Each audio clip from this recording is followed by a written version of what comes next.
Olá, sou o professor Pedro Alexandre e nós estamos aqui para dar continuidade ao nosso projeto do Enem, não é? Que tal a gente continuar a falar sobre a reforma?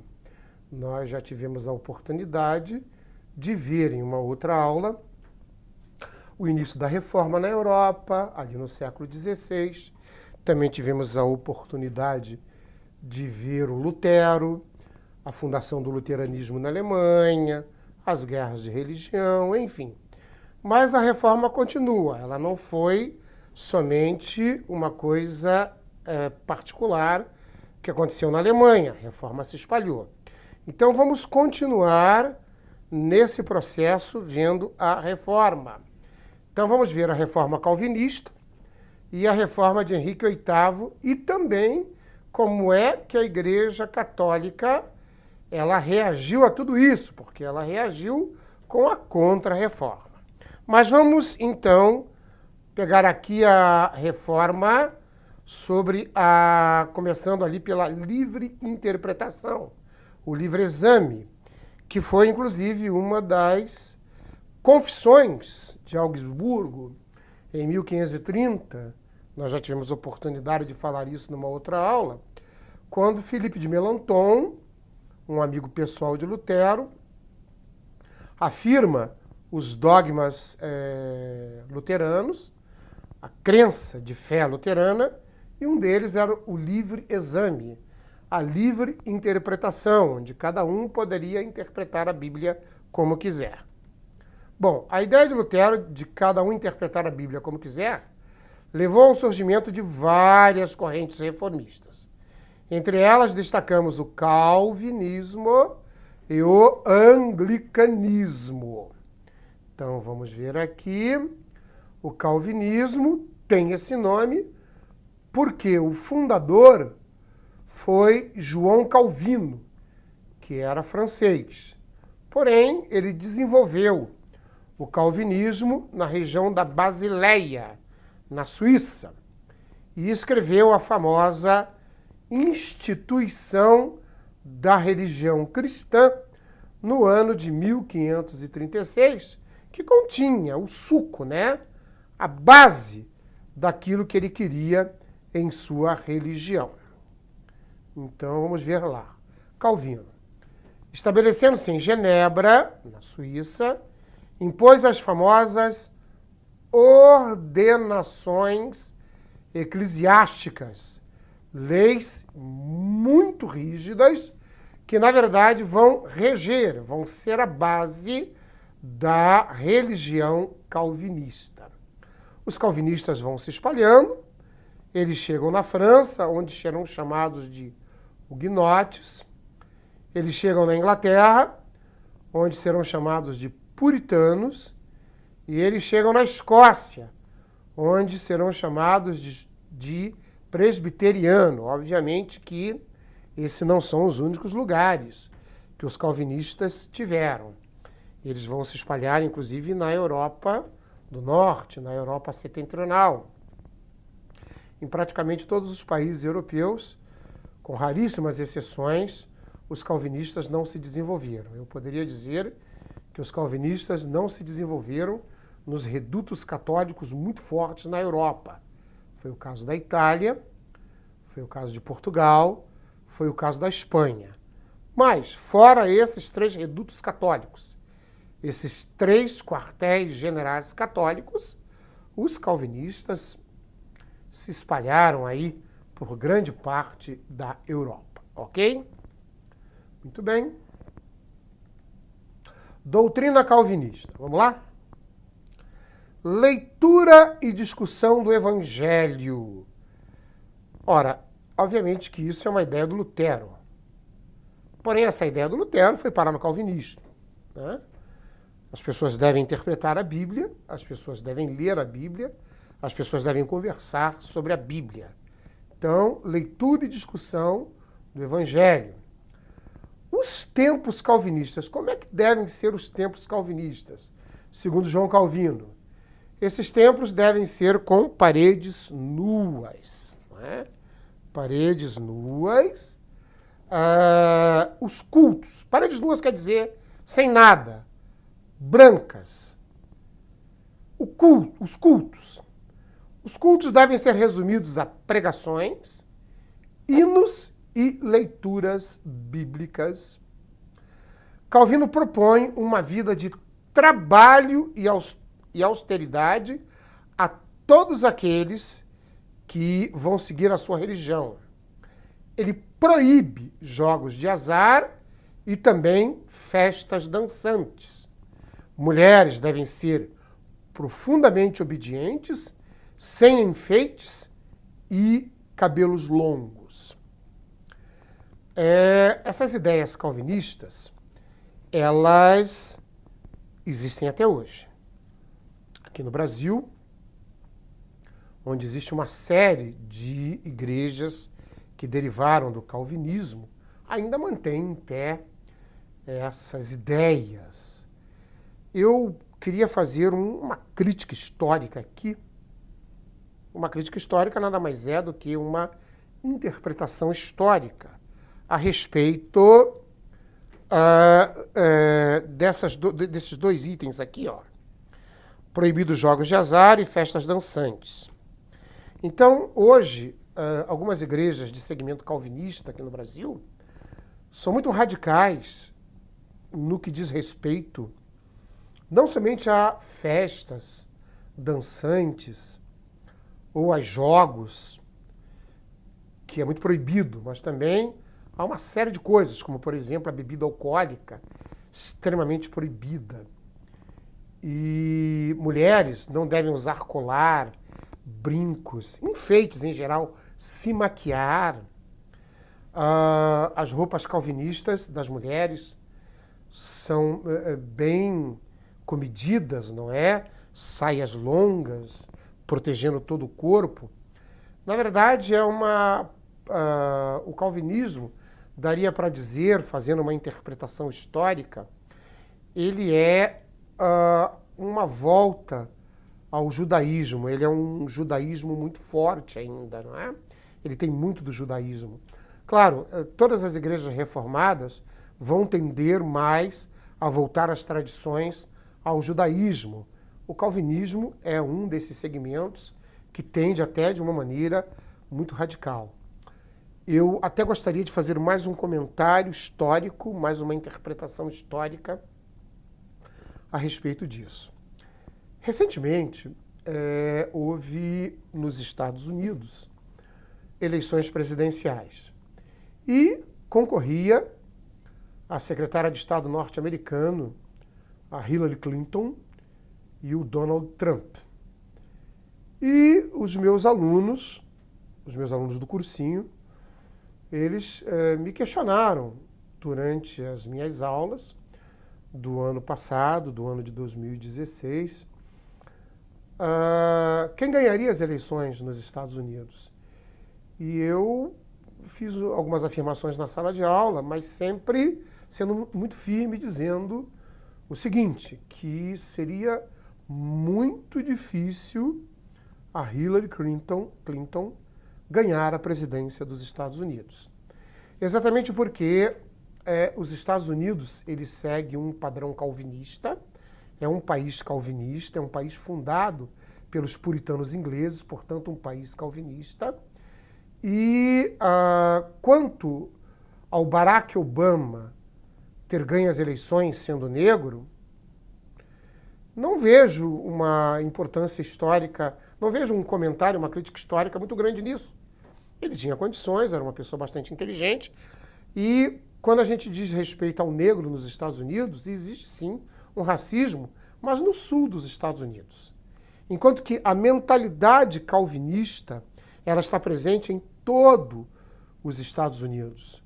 Consequentemente, acredito eu que historicamente, e eu tinha uma ideia perene a respeito disso, não votaria na Hillary Clinton por ela ser mulher. E exatamente porque o calvinismo, na sua essência, ele proíbe a participação das mulheres em vários segmentos humanos, inclusive na política. Existem algumas igrejas de segmentos calvinistas que proíbem até a mulher de se manifestar dentro do templo. Então, isso é muito forte ainda no calvinismo. E em relação aos Estados Unidos, a eleição do Donald Trump. Como historiador, não vejo nenhuma surpresa. Muita gente ficou surpresa, até comentaristas políticos. Eu, como historiador, não fiquei surpreso, não, sabendo que a tendência, por ele ser homem, e tipicamente um homem branco, rico, todas as características do calvinismo, né? Um homem branco, rico, e a sua adversária era uma mulher. Creio eu que isso teve uma enorme influência na eleição do Donald Trump para as eleições americanas nos Estados Unidos, ok? Isso é uma interpretação histórica que nós da história fazemos. Isso se chama hermenêutica, para você ver como é que funciona a história, para você ver como é que funciona os segmentos da história, ok? Então tá aí, né? Ainda sobre isso aqui, ó, proibidos jogos de azar e festas dançantes, alguns segmentos calvinistas hoje, algumas igrejas calvinistas, chegam a proibir os seus adeptos de escutarem rádios, músicas que não sejam religiosas, inclusive proibido televisão no calvinismo, né? Em muitas casas calvinistas não se entra a televisão exatamente por toda essa tradição ortodoxa que o calvinismo tem, ok?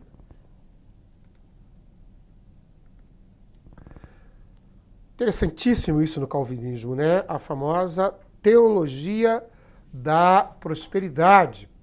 O calvinismo estimulava o acúmulo de capital e a redução dos gastos, ok? Lucro como bênção e caminho da salvação. Claro, óbvio, que com essas ideias, o calvinismo entrava em harmonia com o pensamento da burguesia. Ok, gente? É óbvio, né, que você ter a riqueza acumulada como bênção de Deus, isso acaba gerando a prosperidade para os burgueses e a aceitação da burguesia como a religião calvinista, ok? Outra ideia de João Calvino, chamada de predestinação. A salvação não depende dos fiéis, é uma escolha divina. Deus escolhe, olha Deus escolhendo aqui, ó. Deus escolhe aqueles que serão salvos. O trabalho e o enriquecimento são indícios dessa salvação. Então, em resumo, a ideia é o seguinte: no pensamento calvinista, quanto mais você prospera com o seu trabalho, quanto mais você enriquece, isso é fruto das bênçãos que você recebe de Deus. Provavelmente você estará salvo, o que levou milhares de burgueses a seguirem a religião calvinista lá no século XVI, abandonando a ideia de que pobreza, como pregava a Igreja Católica, é que leva à salvação. Então, essa é a ideia da predestinação. Você é rico, vai para o céu. Você é pobre, cuidado. A pobreza é uma maldição. Portanto, pode ser que você, sendo pobre e não prosperando, segundo as ideias originais do calvinismo, você estaria no caminho da condenação, da danação eterna. Você tem também o anglicanismo, não é? Henrique VIII, é esse rei que aparece aqui, ó. Ele era rei da Inglaterra e que no ano de 1534 obrigou o parlamento britânico a assinar o famoso Ato de Supremacia. Ato de Supremacia que lhe dava o direito de ser o chefe da religião na Inglaterra. E isso aconteceu, e Henrique VIII, então, vai fundar a famosa Igreja Anglicana, que até hoje é a igreja oficial do Estado inglês, e que é uma igreja a qual quem manda é o rei, não é o Papa. A obediência deve ser o rei, pelo menos naquela época, né? O surgimento do anglicanismo, então, Henrique VIII rompeu com o Papa. E por que ele rompeu com o Papa? Porque o Papa não autorizou o divórcio com sua esposa Catarina de Aragão. E por que ele queria se separar da Catarina de Aragão? Para casar-se com esta menina aqui, Ana Bolena. Ele apaixonou-se por essa menina. Quando ele apaixonou-se por ela, ela tinha na época 16 anos. E ele, então, querendo se divorciar de sua esposa, para se casar com Ana Bolena, pede ao Papa que faça o seu divórcio. O Papa diz que não, que na Igreja Católica não existe divórcio. Então Henrique VIII arrumou um pretexto para brigar com o Papa. Consequentemente, o que ele faz?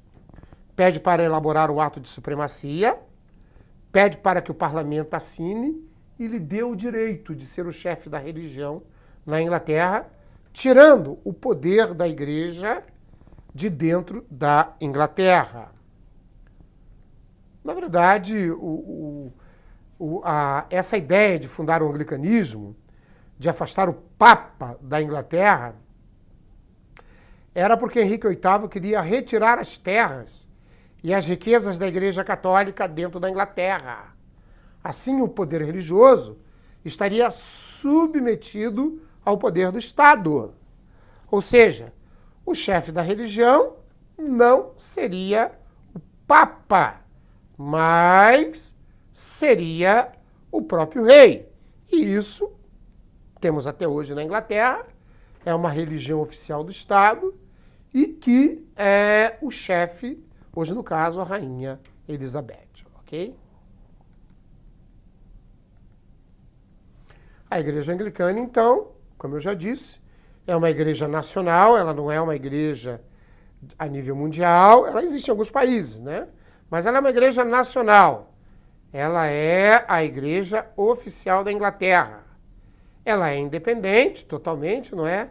Cujo chefe é o rei, ok?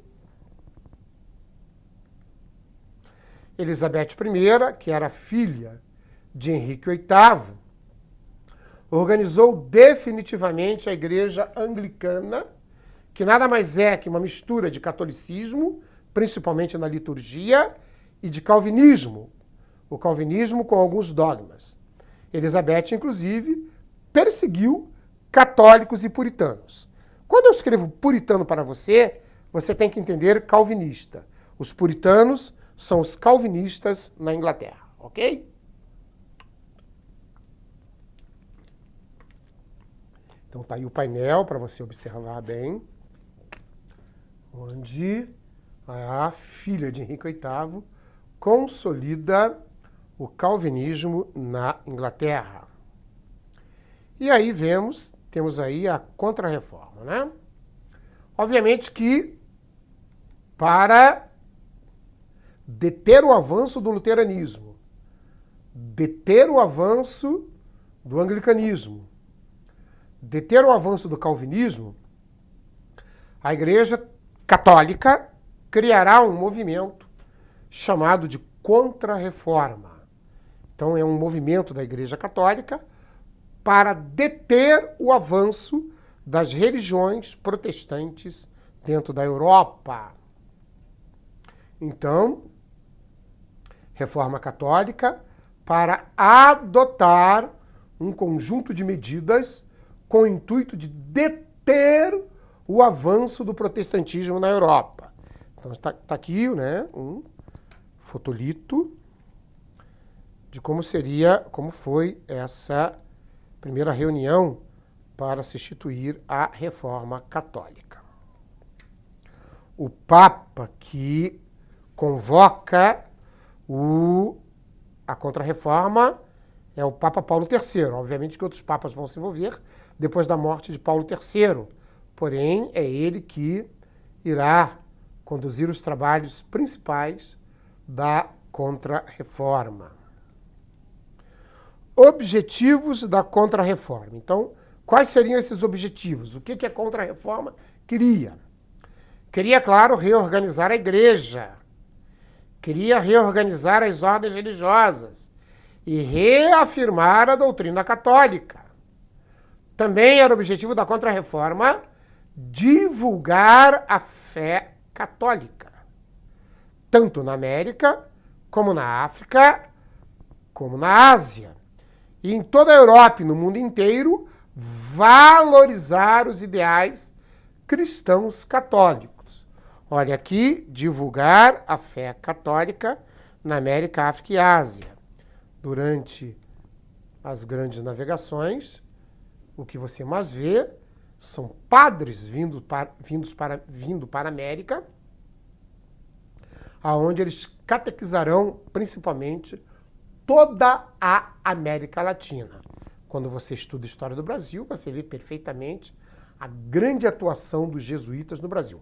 Franciscanos e jesuítas, mas muito mais os jesuítas, na conversão dos povos indígenas, enfim, ditando todas as normas, preceitos morais dentro da ética aqui para o Brasil, mas não só no Brasil, na América Latina, numa parte na África, numa parte na Ásia, ok?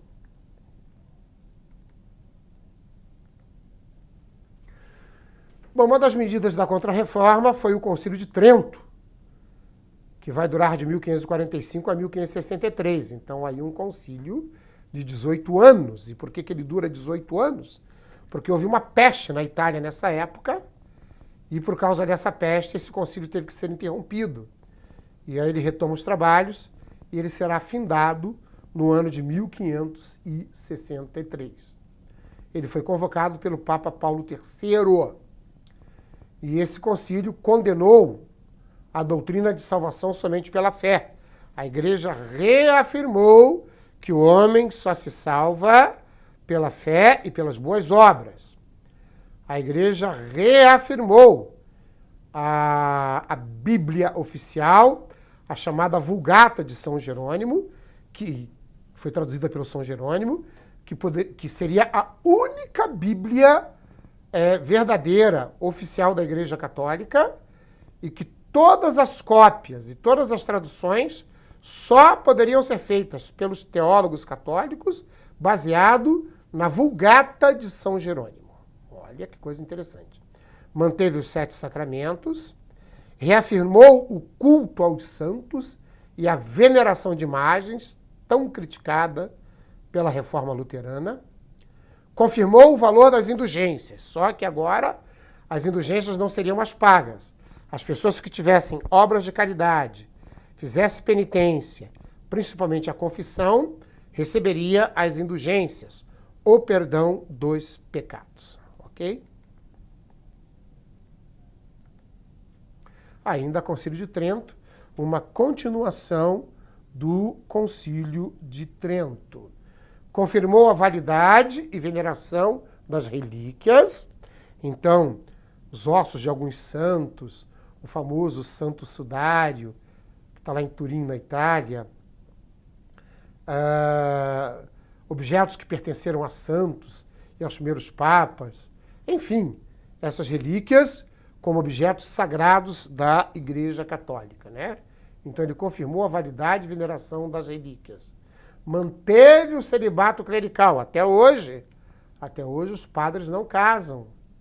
Tá certo? Você, menina aí, que é apaixonada por um padre, não vai adiantar você tentar paquerar o padre, viu? Ele não pode casar, né? É brincadeira da minha parte. Tenho certeza que você não vai numa igreja para paquerar o pastor, o padre, não é? Mas na Igreja Católica o padre não pode casar, ele faz um juramento de celibatarismo. Criou seminários para a formação de sacerdotes e elaborou o catecismo católico para que as crianças aprendessem a fé cristã. O catecismo nada mais é que o resumo da fé católica, principalmente para as crianças. Hoje existe o grande catecismo da Igreja Católica, onde está o resumo de toda a doutrina católica. Não é? Confirmou a transubstanciação, ou seja, durante a missa, o pão e o vinho se transformam no corpo e no sangue de Cristo. É um milagre da transubstanciação. Para os católicos é um dogma de fé. E a Igreja Católica também criou o Index, o que seria esse Index. Na verdade, o nome completo é Index Librorium Prohibitorium. A lista de livros proibidos. Uma série de livros escritos por homens do calvinismo, por homens do luteranismo, por homens do anglicanismo e algumas obras renascentistas também, que foram violentamente condenadas pela Igreja Católica, né? E foram fazer parte do Index, uma lista de livros proibidos que os católicos não poderiam ler sob pena de excomunhão. Tá?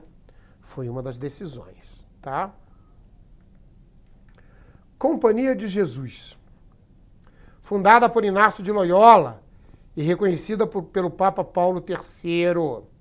A Companhia de Jesus, fundada por esse militar do Exército Espanhol, ele, seguidor do Papa, ele disse que transformaria a sua ordem, a sua congregação religiosa, no exército do Papa, no exército da Igreja Católica, a defender a Igreja Católica. Por isso, ele colocou na sua ordem que os padres da sua ordem seriam como soldados de Cristo. Soldados. Inclusive, ele era de uma ordem militar, né? O Inácio de Loyola era militar. Ele educava os seus adeptos, os seus padres de sua ordem, como verdadeiros militares, para combater o inimigo. E quem era o inimigo? As pessoas que não eram católicas. E um soldado vai para onde é mandado.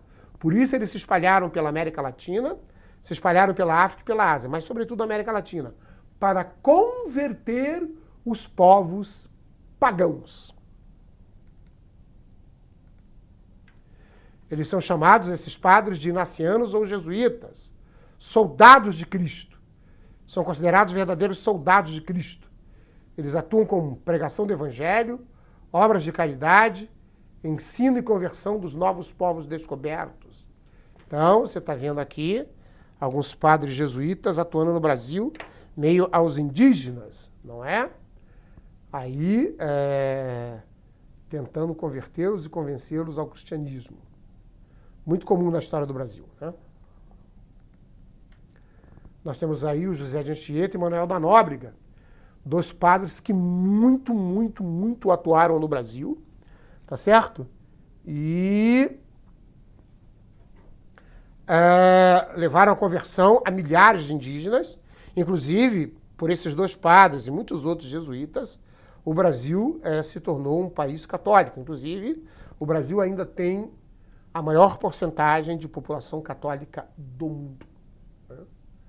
O Brasil ainda é um país essencialmente católico, apesar dos segmentos protestantes irem se multiplicando, mas o Brasil é um país de referência mundial no que diz respeito a isso aí, né? Do catolicismo, o Brasil é católico por excelência, ou seja, a maior parte da população ela é católica.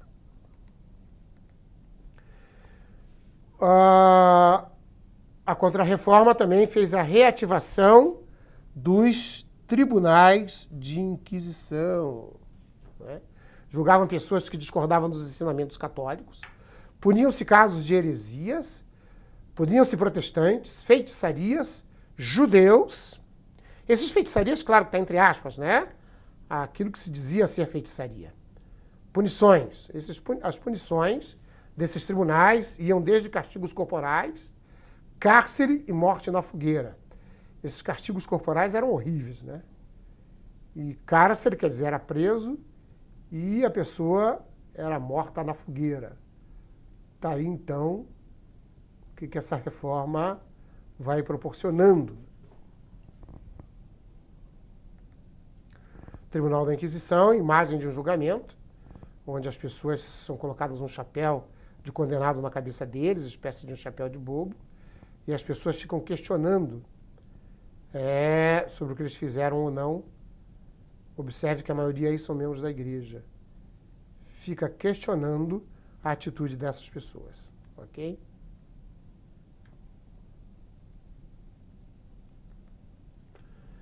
Pax in Terris.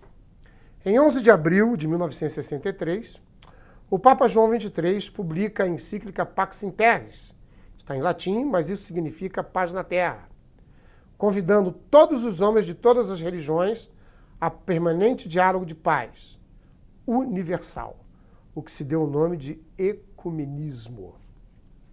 Então tá aí, gente, uma visão geral da reforma, fora ainda a reforma luterana que nós já vimos, ok? Essa aula completa outra aula. Fica aí o meu convite para uma próxima oportunidade, uma próxima aula. Tenha um dia muito bom aí. Não sei que horas você está assistindo essa minha aula. Fiquem felizes, um coração no beijo, um abraço e um tchau, tá?